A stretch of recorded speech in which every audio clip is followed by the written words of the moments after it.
제목은 위기는 축복의 기회. 위기는 축복의 기회. 이 말씀의 제목으로 우리 함께 은혜를 나누겠습니다. 우리 자업분들과 함께 말씀의 제목으로 인사합니다. 위기는 축복의 기회입니다. 네. 또박또박 좀 하세요. 좀 하라면. 자, 다시 한번. 위기는 축복의 기회입니다. 막 기회는 축복의 위기입니다. 이런 말 하면 안 됩니다. 예, 위기는 축복의 기회다. 어려운 말입니다. 이거 아주 철학적인 말이에요. 예, 누가 만들었다고요? 예, 신목사가. 예. 얼마 전에 우리 이명박 대통령이 그 캐치프레이즈를 크게 걸었지 않습니까? 경제 위기를 만났을 때 위기를 기회로 이렇게 말을 했어요. 참으로 이 어려운 시기에 너무나 필요한 아주 중요한 캐치프레이즈입니다. 그런데 거기에 조금 더 들어갈 말이 있다는 거죠. 이 위기를 만나게 한 것은 하나님께서 뭐를 주시려고요? 축복을 주시려고. 할렐루야. 아무리 위기를 만나도 하나님의 백성은 축복의 기회로 삼아줄 줄로 믿습니다. 여러분, 그게 바로 우리 신앙의 놀라운 힘이 아니겠습니까? 얼마 전에 제가 말씀을 함께 우리 나눌 때에 혈류병을 앓아서 12해나 고통을 받았던 여인을 제가 소개한 적이 있지요. 그 여인은 예수님에 대한 소문을 듣고 이제 인생이 변화되는 그런 놀라운 축복을 받았습니다. 나의 끝은 나의 끝이 아니요 하나님의 시작이다. 이런 말씀으로 함께 은혜를 나눴습니다. 이제 오늘의 말씀은 이와 같이 한 남자가 예수님을 만나서 또다시 그의 인생의 위기가 그만 축복의 기회로 변화되는 놀라운 역사적인 모습을 우리가 만나게 되는 것입니다.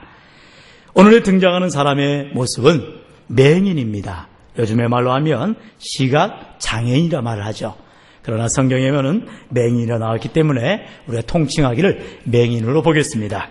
그리고 이 본문은 우리가 마태, 마가, 누가 이 세 복음서가 공관복음서지요. 예수님의 행적을 제자들이 그대로 따라가면서 말씀을 나눈 거지요. 그래서 이 누가복음 18장이 마태복음에는 20장의 이야기가 되어 있고요. 그리고 마가복음에는 10장에 기록되어 있습니다. 똑같은 본문을, 똑같은 이야기를 이제 마태가 또 마가가 그리고 오늘 본문에 나오는 이 누가가 이제 설명하기를 하고 있습니다. 그런데 참 재밌는 것은 다른 성경을 보면, 다시 한번 마태복음이나 마가복음을 보면, 특별히 마가복음을 보면 이 맹인의 이름이 나옵니다. 혹시 아시는 분 있나요? 찾아보겠습니다. 우리 마가복음 10장입니다. 누가복음 앞에 마가복음 10장 46절. 마가복음 10장 46절. 다 찾으셨으면 아멘. 아직 아멘 아닙니다. 네, 찾고 계시는데 다 찾으세요. 마가복음 10장 46절. 다 같이 한 목소리 읽습니다. 그들이 여리고에 이르렀더니 예수께서 제자들과 허다한 무리와 함께 여리고에서 나가실 때에 디메오의 아들인 맹인 거지 바디메오가 길가에 앉았다가. 아멘. 예, 마가복음에 보면은 이 맹인의 이름이 뭐라고 나옵니까? 예, 디메오의 아들 바디메오. 예, 여기서 바디메오라는 이름은 디메오의 아들이다. 바디메오, 디메오의 아들이라는 이름을 가지고 있죠. 그런데 한 가지 더 추가된 내용이 있습니다. 이름만 추가된 것이 아니라 그의 직업도 추가가 되었네요. 직업이 뭐라 했습니까? 거지. 거지가 직업은 아닌데 아무튼 직업으로 나옵니다. 맹인이요 거지인 바디메오. 이 사람이 이 세상에서는 그의 인생을 한탄하면서 구걸하면서 자기의 앞이 캄캄한 그야말로 맹인의 삶을 안타까이 여기면서 인생을 살아가는 사람인데, 그만 이 사람이 여리고를 향하여 가시던 누구를 만나게 된다고요? 예수님을 만나야 된다고요. 여러분, 우리의 인생 가운데에도 때로는 내가 이 맹인 바디메오 같은 삶은 아닌다 할지라도 세상에 소망이 없어요, 세상에 능력이 없어요, 세상에 희망이 없을지 몰라도 예수님을 만나면 우리의 인생은 위기가 아니라 축복의 기회가 될 줄로 믿습니다. 여러분, 참으로 중요한 것은 많은 사람들이 예수님을 만나고 있습니다. 오늘도 우리가 예수님을 믿기 때문에 주님을 만나러 이 수요 예배에 나오지 않았습니까? 예수님 앞에 나온 저와 여러분의 심령이 말씀을 통하여서 살아 역사하시는 예수님을 반드시 만나고 경험해야 할 줄로 믿습니다. 여러분, 예배를 왜 드립니까? 예배는 하나님을 영광 돌리는 것입니다. 우리가 우리의 가진 모든 것으로 하나님을 예배하는 것입니다. 그리고 나서 이 시간 말씀을 통하여서 하나님께서 우로부터 내려주시는 축복과 격려와 힘있는 권세를 통하여서 바로 말씀의 능력을 통하여서 하나님을 경험하라는 것입니다. 위로해 주시는 하나님, 격려해 주시는 하나님, 나의 축 처진 어깨를 토닥토닥거려 주시며 세워주시는 하나님을 만나라는 것입니다. 그러므로 예배를 드리러 올 때는 무거운 짐을 들고 올 수 있습니다. 예배를 드리러 올 때는 힘든 마음으로 올 수 있습니다. 그러나 예배 가운데에 하나님을 체험하시고 기쁨으로 돌아가 승리하기를 주의 이름으로 축원합니다. 여러분, 여기에서 우리가 그러면 이러한 예배의 경험, 하나님을 경험하기 위해서는 어떤 삶을 살아야 되느냐? 오늘 말씀에 나오는 이 맹인의 모습을 우리가 뒤쫓아가면서 어떻게 주님을 만날 것인가 우리가 함께 고민하기를 원하는데요. 예수님께서 이 맹인의 부르짖음에 결국에 응답하게 됩니다. 그리고 이 맹인 앞에 나오게 되지요. 그런데 참 재미있는 것은 이 예수님을 만나고 예수님을 부르는 이 맹인의 모습입니다. 그리고 그 주위에 있는 제자들의 모습입니다. 서로 상반되어 있죠. 이 제자들은 맹인이 자꾸 소리를 질러서 예수님의 그 팔목을 잡으려고 하니까 시끄럽다고 핀잔을 주고 있습니다. 조용히 좀 하라고, 그렇게 소리를 고래고래 지르지 않아도 예수님이 듣지 않겠냐고 말하고 있어요. 그런데 여러분, 그 당시의 맹인, 지금도 시각장애인에 대해서는 우리가 편견을 가지고 있는데 그 당시 맹인이면 사람 취급을 받지 않았어요. 멀쩡한 사람도 예수님을 만나기가 바쁘고 어려운데 심지어 이 맹인인 주제에 왜 시끄럽게 소리를 지르냐는 것입니다. 다시 말하면 저와 여러분이 예수를 믿다 보면은 때때로 손가락질 당한다는 것입니다. 도대체 예수님을 뭘 안 믿냐는 것입니다. 저 어렸을 때도 그런 말 많이 들었어요. 무슨 교회 가면은 떡을 주냐 밥을 주냐. 떡도 주고 밥도 주죠. 부활절날 떡도 줍니다. 성탄절날 밥도 줍니다. 잘하면은 신년 연초에는 떡국도 주더라고요. 이걸 몰라 사람들이. 그 좋은 날 안 나와봐서. 여러분, 교회 가면 물론 떡을 주고 밥을 주지 않을지 몰라요. 교회 가면 직업을 알선해 주지 않을지 몰라요. 그러나 세상 사람들이 알지 못하는 내가 만난 예수, 정말 내 생명과도 같은 내 삶의 주인 되신 예수를 만난 그 기쁨이 있지 않습니까? 그 감격을 우리가 알기 때문에 이 시간도 주님 앞에 나온 줄로 믿습니다. 여러분, 그 예수님을 이제 이 맹인이 만나고 있다는 것입니다. 본문 39절을 보겠는데요. 우리 다시 한번 누가복음 18장으로 돌아와서 39절을 한번 보겠습니다. 우리 누가복음 18장 39절 다 같이 봉독합니다. 시작. 앞서가는 자들이 그를 꾸짖어 잠잠하라 하되 그가 더욱 크게 소리질러 다윗의 자손이여 나를 불쌍히 여기소서 하는지라. 아멘. 우리가 참으로 귀히 여겨야 할 것은 말씀을 하나하나 뜯어봐야 되는 것입니다. 여기에 보면은 방금도 제가 설명한 것처럼 앞서가는 자들이, 예수님의 제자들이 그렇게 소리를 질러가면서 다윗의 자손이여 나를 불쌍히 여겨주소서라고 말하는 이 맹인 앞에 그만 좀 떠들라고, 조용히 좀 하라고 핀잔을 주고 있을 때에 이 맹인의 반응이 어떠냐는 것입니다. 여러분, 때로는 우리 주위의 사람들이 손가락질을 하면서 핀잔을 주면서 예수를 그렇게 백날 믿어봐야 무슨 소용이 있냐, 기도해봐야 무슨 응답이 있냐, 이렇게 말할 때에 우리의 반응이 중요하다는 것입니다. 그만 자라목처럼 쏙 들어가 버리면 아니 될 줄로 믿습니다. 여러분, 그럴 때일수록 더욱 당당하게 외쳐야 됩니다. 기도하면 돼, 기도하면 기적은 일어난다, 기도하면 역사가 이루어지게 돼 있어, 이런 말을 할 줄 알아야 돼요. 여러분, 아무리 사단이 우리를 해방하고 우리를 넘어뜨리라고 우리 마음 가운데 이간질시킨다 할지라도 그럴 때 예수 이름으로 분명하게 말씀을 하셔야 되는 것입니다.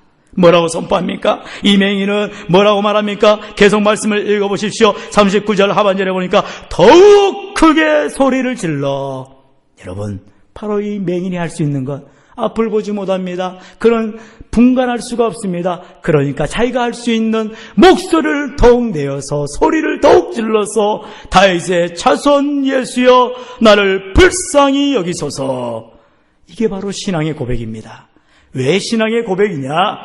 우리가 말씀을 잘 보았는데요. 이 맹인이 어떤 소리를 들었느냐? 37절에 보니까 그들이 나사렛 예수께서 지나가신다 이렇게 말했어요. 맹인이 사람들이 막 웅성웅성하고 평소 같지 않게 막 시끌시끌합니다. 그러니까 물어봤어요. 지나가는 사람들한테 여보시오 지금 무슨 일이 있습니까? 왜 이럽니까? 물으니까 사람들이 뭐라 말해요? 나사렛 예수가 지나간다 이렇게 말하고 있어요.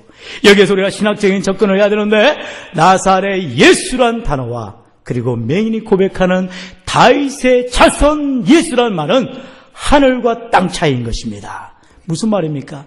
당시 사람들은 예수님을 그저 선생님 정도로, 그저 선지자 정도로, 그저 유명한 랍비로만 알았던 것입니다. 그러나 이 맹인은 그 나사렛 예수란 말을 듣자마자 아이가 바로 그 옛날 구약의 선지자들이 예언하고 우리 민족이 그토록 갈망했던 이 메시아가 아니냐, 다윗의 자손으로 오실 예수 그리스도가 아니냐, 이렇게 신앙으로 고백하게 된 것입니다. 여러분, 예수님이 누구십니까? 예수님은 나의 구세주이십니다. 할렐루야. 예수님을 나의 구세주로 믿는 그 믿음, 그 신앙의 고백이 중요한 것입니다. 여러분, 예수님이 제자들에게 묻습니다. 마태복음 16장에 보면 뭐라 합니까? 너희는 나를 누구라 하느냐? 제자들이 때로는 다른 사람들이 엘리야랍니다, 모세 같은 선지자랍니다 말할 때에, 그럼 너희는 나를 누구라 하느냐 할 때에 베드로가 선뜻 나서서 대답하지요. 마태복음 16장 16절에 뭐라 합니까? 주는 그리스도시요 살아계신 하나님의 아들이시니다. 할렐루야. 베드로의 이 신앙 고백을 들은 예수님은 너무너무 기쁘셨어요. 그래, 맞다. 네 신앙의 고백 위에 내가 교회를 세우리니. 여러분, 우리가 교회가 세워진 것, 내 삶의 성전이 되는 것은 바로 이 신앙 고백. 주는 그리스도시요 살아계신 하나님의 아들입니다. 예수님을 내 인생의 내 마음의 주인으로 모시는 그 자리가 바로 성전이요 교회가 되는 줄로 믿습니다. 여러분, 우리는 알아야 돼요. 지난 주일날도 우리 목사님의 설교 말씀을 통하여서 진정한 부흥은 어디에서 온다고요? 교회가 숫자가 부흥되어서 부흥이 된다고요? 그게 아니라 우리 각자 개개인의 심령에 세워진 교회들이 온전히 세워질 때, 다시 말하면 신앙의 고백들로 이루어질 때 그 개인의 교회들이 모여서 우리 한광교회 공동체가 새롭게 거듭나고 진정한 부흥이 임하게 될 줄로 믿습니다. 여러분, 우리가 이번에 이렇게 한난 누찬을 앞두면서 긴장도 하고 기도를 하고 각성하는 이유가 무엇입니까? 그저 우리는 이 건물은 사실은 없어져도 상관이 되지 않아요. 그러나 우리가 이 자리에 50여 년이 넘도록 이 한남동을 비롯하여서 우리가 서울을, 이 대한민국을 전세계 열방에 복음의 빛을 나타내는 영적인 신앙의 관문이라는 그 중요한 위치를 우리가 놓쳐서는 아니 된다는 것입니다. 여러분, 그걸 알아야 돼요. 그러므로 이 땅을 놓고 우리가 기도할 뿐만 아니라 우리 교회, 각자의 심령에 모여진 성전의 교회, 그리고 그 성전들이 모여진 교회 공동체를 위하여 기도할 때에 하나님께서 흐트러버리지 아니하시고 더욱 힘을 결집하게 하시고 더 좋은 자리, 더 좋은 교회로 세워주실 줄로 믿습니다. 여러분, 이게 바로 신앙의 능력입니다. 신앙의 고백의 능력이죠. 그래서 이 맹인은 나사렛 예수란 말을 듣자 그는 고쳐서 부릅니다. 뭐라고요? 다윗의 자손 예수여. 여러분, 오늘 저와 여러분의 삶 가운데에 예수를 그저 성경책 안에 또는 2000년 전 이대의 역사 가운데 있었던 한 선지자 중에 하나로 여기십니까? 그렇다면 바로 저 동네 이슬람 사원을 중심으로 한 저 무슬림들과 별반 다를 바 없는 사람들인 것입니다. 그 사람들은 뭐랍니까? 예수, 그래 유명한 사람이야. 그러나 그는 하나님의 아들도 아니고 그냥 선지자 중에 하나야. 이렇게 말하고 있어요. 그러면서 그들은 삼위일체를 부정합니다. 우리가 믿는 하나님과 그들이 믿는 신 알라로 말하는 그 하나님은 틀린 하나님입니다. 여러분, 그거 아십니까? 그걸 알아야 돼요. 우리가 저들과 동화될 수가 없습니다. 그들을 안타까 여기며 하나님을 알지 못하고 예수님조차 모르는 저들 불쌍히 여기는 마음으로 우리는 긍휼히 여기는 마음으로 사랑으로 섬겨야죠. 복음을 전해야죠. 그러나 중요한 것 예수 믿어야 구원이 있다라고 선포하셔야 할 줄로 믿습니다. 여러분, 예수는 믿어도 되고 안 믿어도 되는 어떤 취사 선택의 조건이 아닌 것입니다. 예수님만이 길이요 진리요 생명인 줄 믿습니다. 이 맹인에게 필요한 것은 당장에 구걸하는 몇 푼어치가 아닙니다. 당장에 건강을 되찾아주는 그런 모습이 아닙니다. 그에게는 영원한 삶, 다시 말하면 구원의 삶, 영생을 소유하는 그러한 축복을 받기를 원하는 것입니다. 그래서 이 다윗의 자손이여 나를 불쌍히 여겨달라는 이 신앙의 고백 앞에 예수님이 맹인을 데려오라 합니다. 무슨 말입니까? 기도가 있어야 응답이 있다는 것입니다. 할렐루야! 기도하지 아니하고 응답받는 것은 축복이 아닙니다. 여러분, 어려움을 만났습니까? 위기를 만났습니까? 하나님이 축복을 주시기 위한 전초작업입니다. 그러므로 그 위기 가운데에 두려워 벌벌 떨지 마시고 주님 앞에 나와 기도하십시오. 매달리십시오. 주님을 부르짖으십시오. 다윗의 자손이여 나를 불쌍히 여겨달라고 간구할 때에 예수님이 나를 만나주시고 내게 무엇하여 주길 원하느냐 물으실 줄로 믿습니다. 41절 예수님이 말씀하지요. 내게 무엇을 하여 주기를 원하느냐. 얼마나 멋진 말입니까? 뭘 원해? 한마디로 그 말입니다. 네가 뭘 갖고 싶냐? 뭘 원하냐? 이렇게 예수님이 묻는 거예요. 내게 무엇하여 주길 원하느냐? 여기서 우리가 기억해야 될 것은 예수님이 주체라는 것입니다. 예수님이 주어라는 것입니다. 내가 너에게 뭘 해줄까? 이 말씀인 것입니다. 여러분, 우리는 주님 앞에 나올 때 때때로 이게 혼동이 됩니다. 주어와 객체가 혼동이 되죠. 그래서 내가 주님을 위해서 뭘 할까요? 내가 주님을 위해서 뭘 봉사할까요? 내가 주님을 위해서 뭘 해드릴까요? 여러분, 우리 주님은 그걸 원치 아니하세요. 오히려 주님, 나는 할 수 없어요. 주님이 도와주셔야 해요. 주님 아시잖아요. 주님 인도해 주세요. 이렇게 주님 앞에 두 손 다 들고 주님 앞에 나와 간구할 때에 예수님이 그래, 내가 너에게 뭘 해줄까? 뭘 원하니? 이렇게 예수님이 물어봐 주실 줄로 믿습니다. 여러분, 이렇게 예수님은 묻습니다. 뻔한 질문 아니에요? 맹인이니까 눈을 뜨길 원하죠. 그런데도 불구하고 예수님은 너에게 뭘 해줄까? 묻습니다. 그것은 분명한 신앙의 기도의 소원을 아뢰라는 것입니다. 우리는 때때로 기도할 때 그럽니다. 주님 다 아시지요? 알아서 주세요. 여러분, 우리가 보통 식당을 가면 그러지요. 아무거나 먹을게요. 그랬더니 메뉴에 나옵니다. 김치찌개, 된장찌개 아무거나 500원 이렇게. 아무거나가 없습니다. 알아서 주는 게 없습니다. 내가 요구를 해야 되는 거예요. 내가 원하는 것을 알아야 되는 것입니다. 물론 우리 하나님은 우리에게 좋은 것을 주시기를 원하시는 하나님이세요. 하늘 아버지가 우리가 구하는 것, 내 생각하는 것 나보다 더 잘 아시는 분 아닙니까? 그러나 여러분, 아이를 생각해 보세요. 우리가 낳은 아이들이 엄마 나 이거 해줘, 엄마 나 이거 줘, 그렇게 말할 때에 부모가 없는 돈이라도 긁어서 해주는 게 부모의 모습 아닙니까? 그와 같이 우리는 기도라는 구체적인 방법을 통해서 하나님 저에게 이게 원해요, 하나님 저 이걸 갖고 싶어요, 하나님 저에게 이렇게 해주세요라고 구할 때에 하나님이 그 구하는 기도의 소원마다 응답해 주실 줄로 믿습니다. 그래서 이제 이 맹인은 41절 하반절에 뭐라 합니까? 주여 보기를 원하나이다. 그는 지체하지 않습니다. 그는 맹인의 신분이기 때문에 주님, 내가 보고 싶습니다. 누구를 보고 싶냐는 것입니다. 혹시 여러분 생각을 해보세요. 이 맹인을 낳았던 부모님을 보고 싶어 했을까요? 아니면 자기에게 때로는 많은 도움을 주는 그런 적선을 해주는 그 사람을 보기를 원한달까요? 아니면 자기에게 좋은 말을 해주는 친구를 보기를 원한달까요? 물론 그럴 수도 있겠습니다. 그러나 그 무엇보다도 누구를 가장 보기를 원하겠습니까? 바로 예수님을 보기를 원한다는 것입니다. 내가 예수님을 보고 싶습니다. 주님을 보고 싶어요. 주님을 따르고 싶어요. 주님을 믿고 싶어요. 이렇게 순순히 하나님 주님 앞에 나오는 이 맹인에게 예수님은 그래, 내 원대로 되어라. 그러면서 예수님이 말씀하지요. 42절에 예수께서 그에게 이르시되 보라, 내 믿음이 너를 구원하였느니라. 할렐루야. 여러분, 여기서 예수님은 또다시 좀 상반된 대답을 하십니다. 그래, 너 눈 떠라! 이렇게 말씀하면 얼마나 좋겠어요. 예수님, 저 암덩어리가 떠나고 싶어요. 그래, 너 암병이 떠나가라! 이렇게 말씀합니까? 아니죠. 예수님은 먼저 우리의 죄된 모습에서 구원받기를 원하세요. 예수님이 바로 구원자라는 사실을 알기를 원한다는 것입니다. 그래서 내 믿음이 너를 구원하였느니라. 여러분, 구원받는 것은 무엇으로 말미암습니까? 믿음으로 말미암다는 것입니다. 따라해 보세요. 마음으로 믿어 의에 이르고 입으로 시인하여 뭐에 이르니라? 구원에 이르니라. 할렐루야. 여러분, 우리의 신앙의 단계는 내 마음으로 예수님을 믿어야 되는 것입니다. 내 마음으로 예수님을 믿는다는 것, 다시 말하면 내 인생의, 내 삶의 주인은, 내 삶의 주관자는 예수님이라는 것을 내 마음으로 믿어야 되는 것입니다.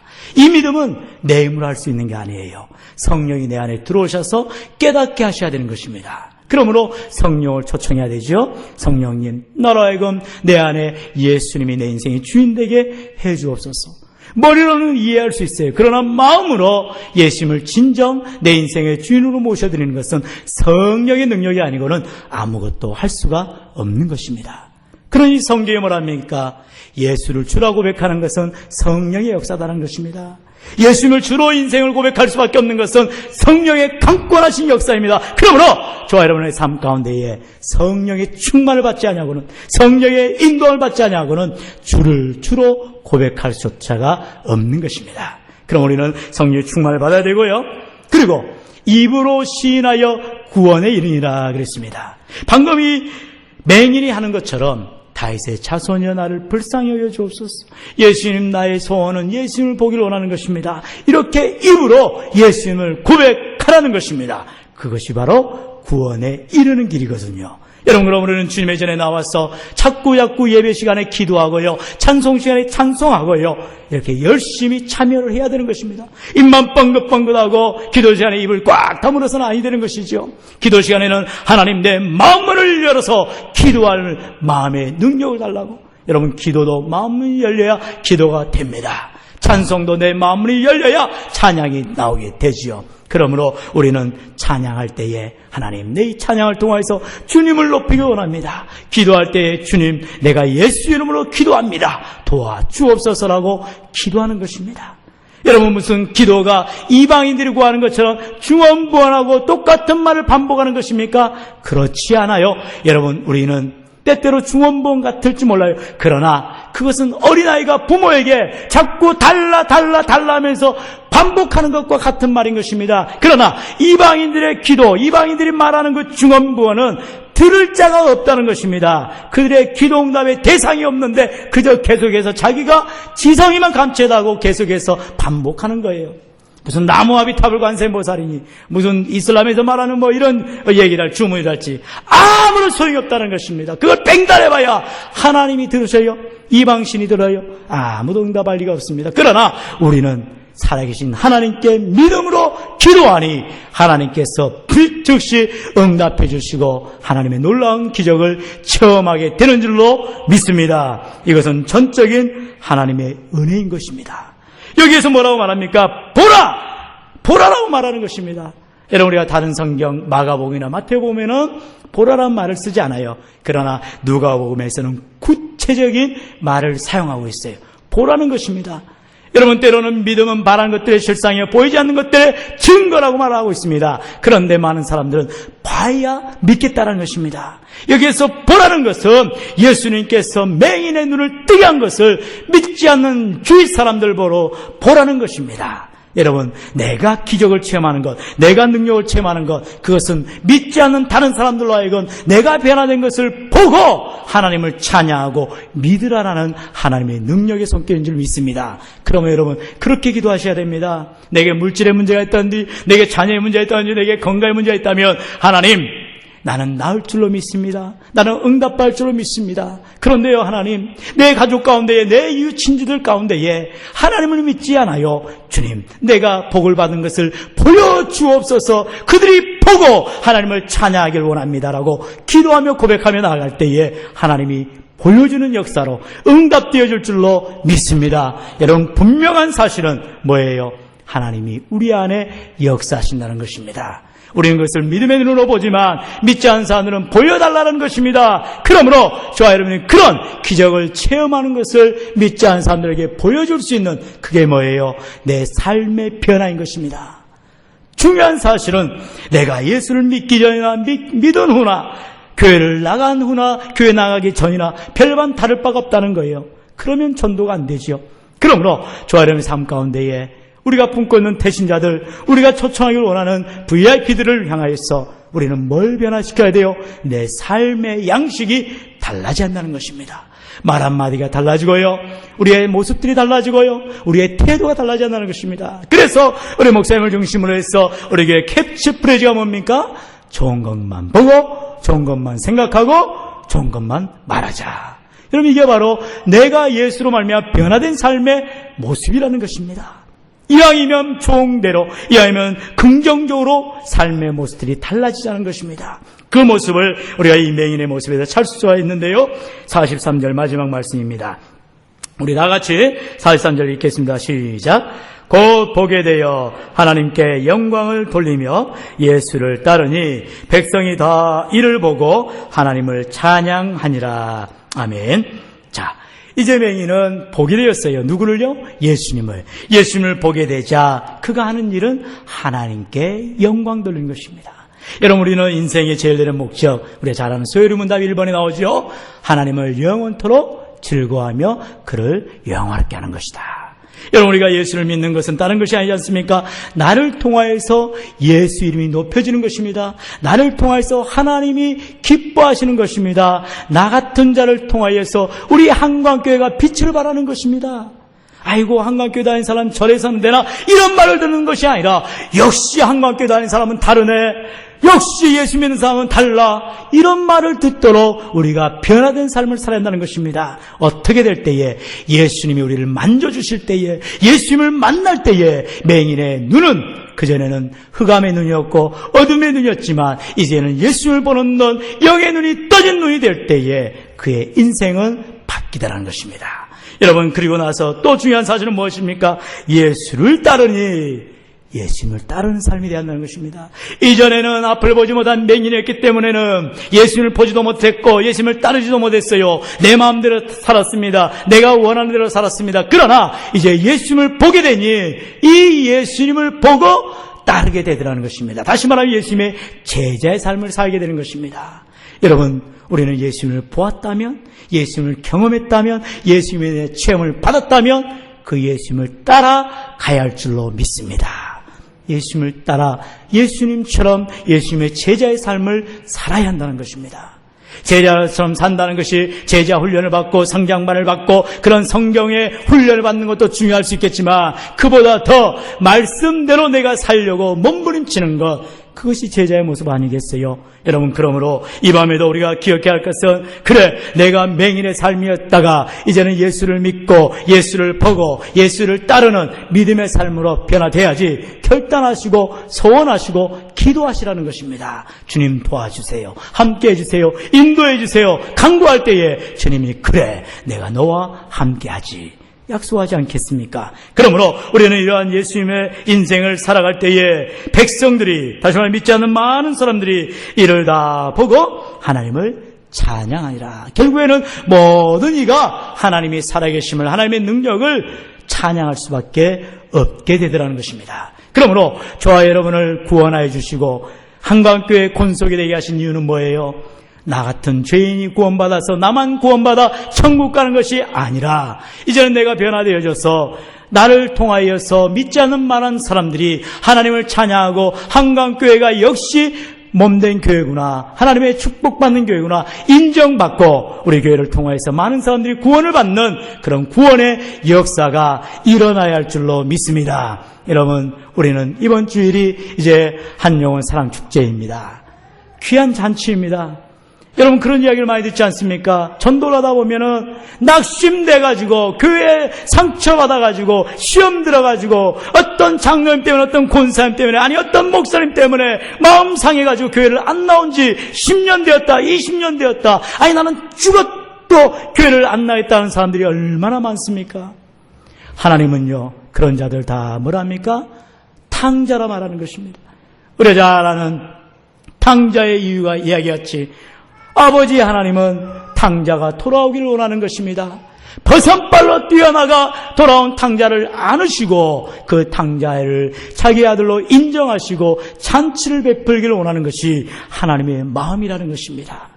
여러분, 원하기는 이번 한영원 사랑축제를 통하여서 우리 주위에 품었던 VIP 대신자들이 올 때에 하나님께서 잃어버렸던 탕자가 돌아온 것 같은 그 기쁨의 잔치가 되기를 원하는 것입니다. 그런 탕자 한 사람이 변화될 때에 하늘나라에선 천국 잔치가 열리고 이 땅에서 기쁨의 잔치가 열리는 것입니다. 그럼 우리는 그 영혼을 놓고 기도해야 됩니다. 하나님, 탕자가 어서 돌아오게 해주세요.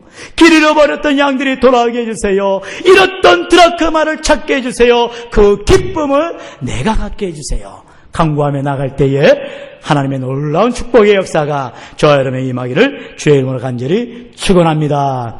우리 이 시간에 이런 믿음을 달라고 기도할 터인데